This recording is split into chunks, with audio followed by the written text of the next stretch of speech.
Hermanos, muy buenos días, bendiciones para todos, buenos días, buenas tardes o buenas noches, dependiendo de donde nos estén, a la hora que nos estén escuchando a través de la plataforma de YouTube, ¿ya? Hoy es Primera de Pedro, en realidad corresponde la primera epístola que escribe el apóstol Pedro, ¿ya? Quizá en la presentación se dijo Tesalonicenses, pero es, según el programa, Primera de Pedro, capítulo 1, ¿ya? En esta primera epístola que escribe el apóstol Pedro, le está escribiendo o le va a escribir a un grupo de hermanos que están en el exilio, que están expatriados, ¿verdad? Como introducción, la idea o el propósito de esta carta es animar a los hermanos, a los creyentes, ¿verdad? Que experimentaban una persecución, sufrimiento, estaban exiliados, estaban regados en diversas partes, en diversos países, en diversas partes de, de la región de Asia Menor, del Ponto, en Bitinia, en diferentes partes, ¿ya? Eh, Pedro aquí escribe para animarlos, para concientizarlos de la necesidad de permanecer firmes. Los anima a que permanezcan siempre en la fe, les exalta en realidad su condición, ¿verdad? Como panorama general de toda la carta, los va a animar a que permanezcan fieles, a que permanezcan firmes, les va a llamar, digamos, la atención de una forma muy positiva, muy suave, ¿ya? Tenemos que tener en cuenta varias cosas aquí. Una de estas es que el Pedro que escribe aquí es el mismo apóstol de nuestro Señor Jesucristo que anduvo con él, pero es un Pedro un poco más adulto, por decirlo así, mayor, ya no es el mismo Pedro que andaba con Jesús, que su temperamento era un poco más volátil, más inestable, por decirlo de alguna manera, ¿no? Suena raro hablar así de Pedro, pero él tenía esa tendencia a ser un poco emotivo, ¿no? Aquí ya no, aquí ya es un Pedro más anciano, un poco más mesurado en la forma de escribir, de reaccionar posiblemente, ¿no? Tengamos en cuenta dos cositas aquí. La primera, la carta de Pedro se dice, según los historiadores, que fue escrita más o menos entre el año 62 y el año 64 después de Cristo. ¿Ya? Y para tomar en cuenta esta cronología, tenemos que tener en cuenta que la contabilidad de tiempo de después de Cristo se toma a partir de su nacimiento, lo que significa de que a partir de que en el momento en que Jesús nace, empieza lo que se conoce la nueva era de después de Cristo. Antes de Cristo es obviamente antes de que él naciera, no antes de su muerte. Esto lo quiero aclarar, ¿por qué? Porque Jesús anduvo con Pedro, o Pedro, mejor dicho, fue el que anduvo con Jesús, y cuando estuvieron juntos en su ministerio, Pedro y Jesús eran posiblemente contemporáneos. Yo podría decir que Pedro quizás era un poquito mayor que Jesús en cuanto a edad, ¿no? Y 62 a 64 años después significa de que si Pedro pudiese tener aproximadamente unos 30 años cuando conoció a Jesús, más 62 a 64, estamos hablando de que es un hombre de unos 92 a 94 años aproximadamente.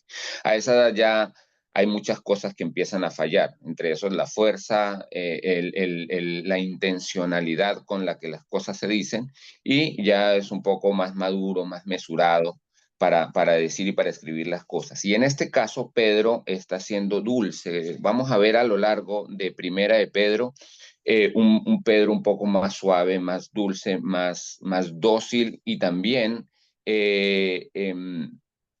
buscando la forma de siempre hacer que los hermanos, en este caso, los que estaban sufriendo esta persecución, este exilio, eh, sintieran ánimo, sintieran fortaleza espiritual e incluso emocional, ¿no? Porque estar en el exilio, y se los digo con propiedad, eh, por la razón que sea, no es fácil, no es sencillo vivir una vida lejos de la patria, lejos de la familia, lejos de lo que es importante desde la perspectiva emocional para uno, ¿no? Pero aquí Pedro está resaltando mucho la perspectiva espiritual.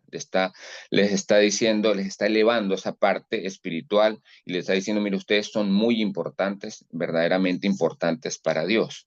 ¿Ya? Los temas principales que se van digamos, a tocar en esto tienen que ver mucho con la salvación de los creyentes y la fortaleza que ellos espiritualmente deben tener eh, y también la obediencia, ¿no? Hay algunos versículos bien interesantes que vamos a estar tocando a lo largo de esta carta.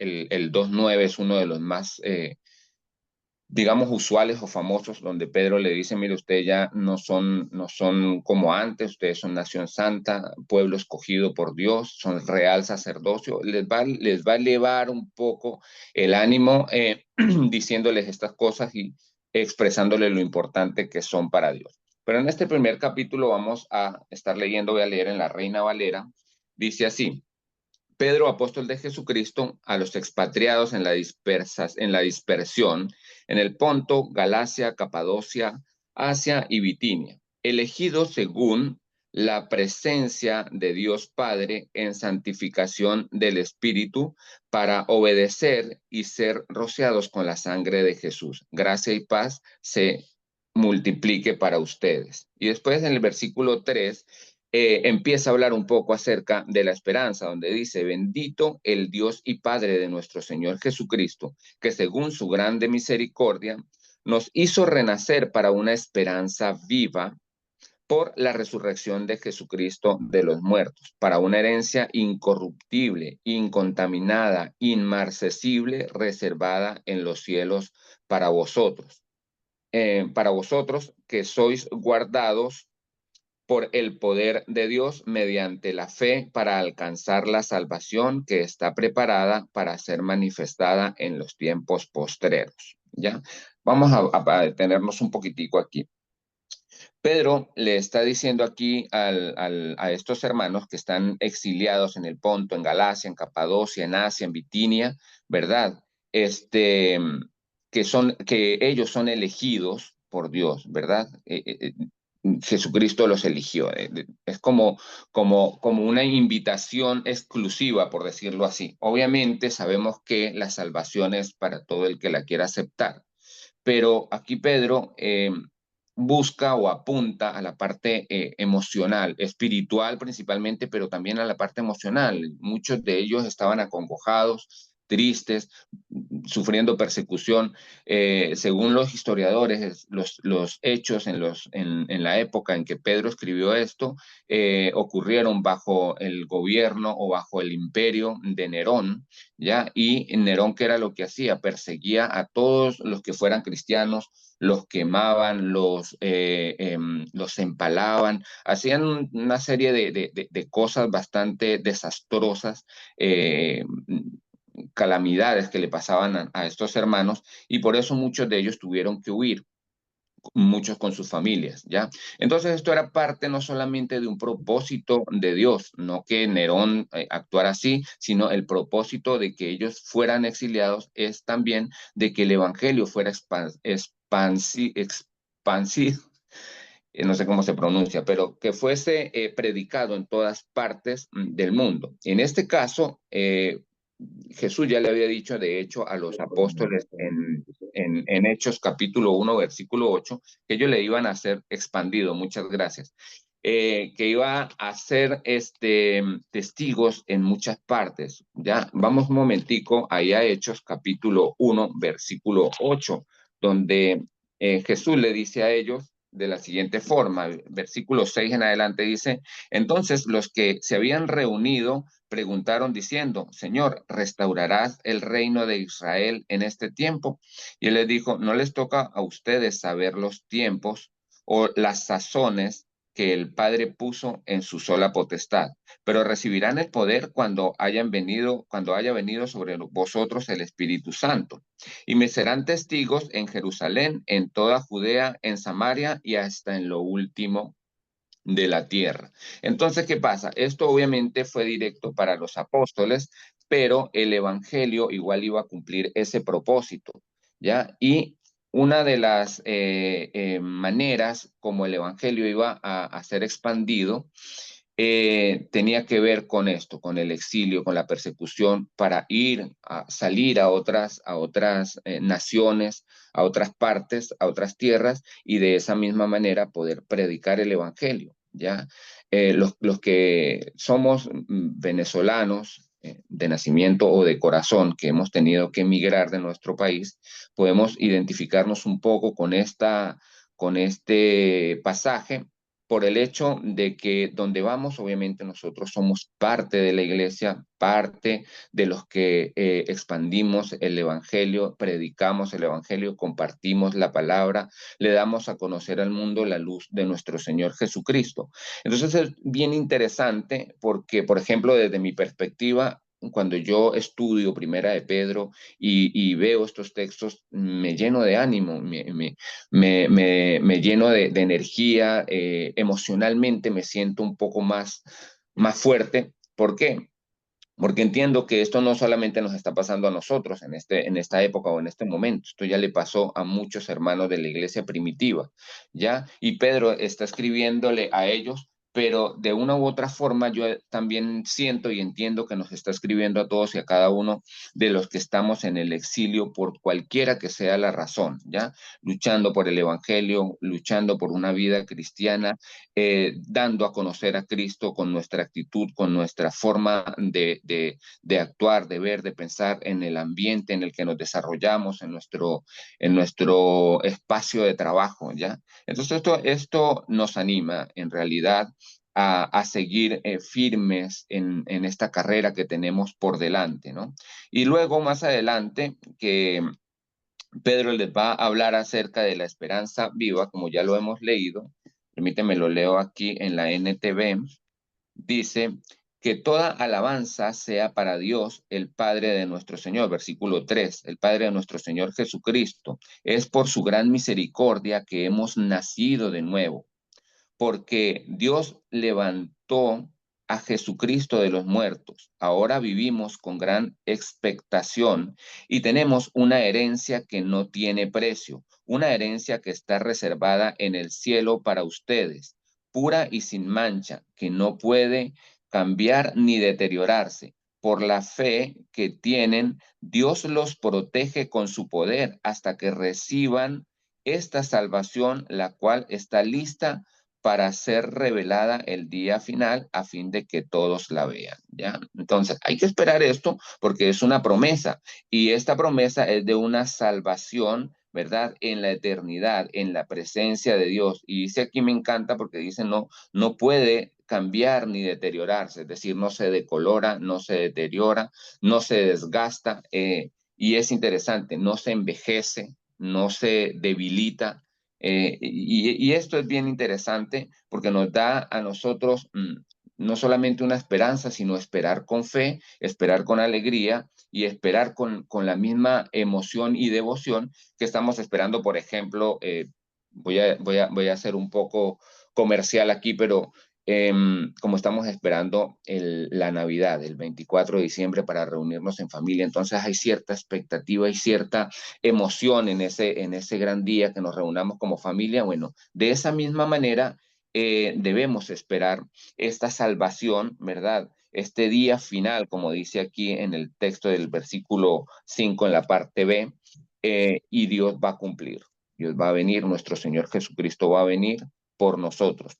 Ya, lógicamente hay unas recomendaciones que también nos hace la misma carta, o Pedro les hace en la misma carta a estos hermanos. Dice desde el versículo 13, dice, así que preparen su mente para actuar y ejerciten el control propio. Pongan toda su esperanza en la salvación inmerecida que reciban cuando Jesucristo sea revelado al mundo.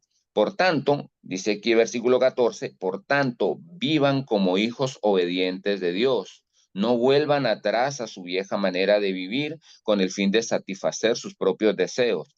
Antes lo hacían por ignorancia, pero ahora sean santos como todo lo que hagan, tal como Dios, quien los eligió, Él es santo, pues las escrituras dicen, sean santos porque yo soy santo. Esto es parte de la condición que nosotros como cristianos debemos emplear, debemos estar en acción todo el tiempo, buscar y procurar la santidad, procurar la pureza, procurar estar lo más cerca de Cristo posible, estar lo más pegado a sus pies posible.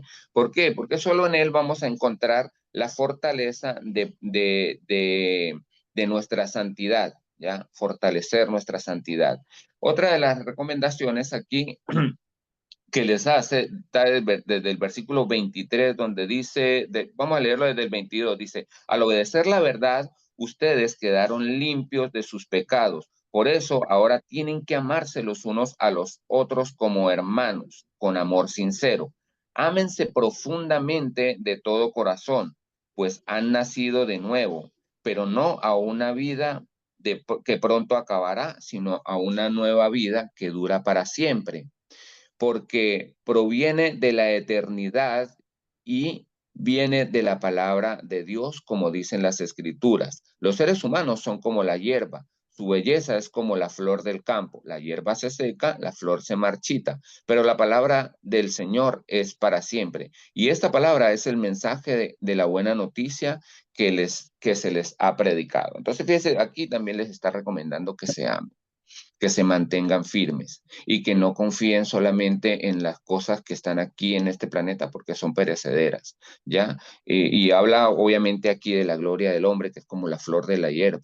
La hierba se seca, la flor se cae y nada de eso nos vamos a llevar. Entonces, esto nos anima, hermanos, a mantenernos fieles, a mantenernos firmes, a mantenernos constantes en la palabra y a mantenernos todo el tiempo, como decía Beto, acerca del servicio, en una constante empatía y comunión con nuestros hermanos y ofreciendo lo mejor de nosotros que agrade primeramente a Dios, ¿ya? Porque fíjese que aquí con esto cierro en el versículo 3, según la NTV, dice que toda la alabanza sea para Dios. Entonces todo lo que hagamos tiene que alabar al Señor. Vamos a orar. Padre bueno, Señor, Dios de toda la gloria, gracias te damos, Señor, por tu amor y por tu misericordia. Eres bueno y eres bueno en gran manera, Señor, y toda la gloria y la honra sea para ti, Padre. Gracias te damos por este momento, por este espacio, por tu amor, por tu misericordia, por todos y por cada uno de mis hermanos aquí, los que se conectaron, los que no han podido conectarse, Señor, los que están pasando por dificultades, Señor, así como los que están, Señor, pasando por su mejor momento, Padre. Gracias te damos por cada uno de ellos. Bendícelo, Señor, permite que siempre estemos en contacto, Padre bueno, alimentándonos de tu palabra, creciendo en ella, compartiéndola, Señor, dándote a conocer a través de nuestras acciones, de nuestro actuar, de nuestro proceder, con todo, Señor, en el mundo, con nuestros hermanos, en todas partes, Señor, porque somos la luz que tú pusiste en este mundo, Señor, para alumbrar la oscuridad de los que no te conocen. Gracias te damos en nombre de Cristo Jesús. Amén.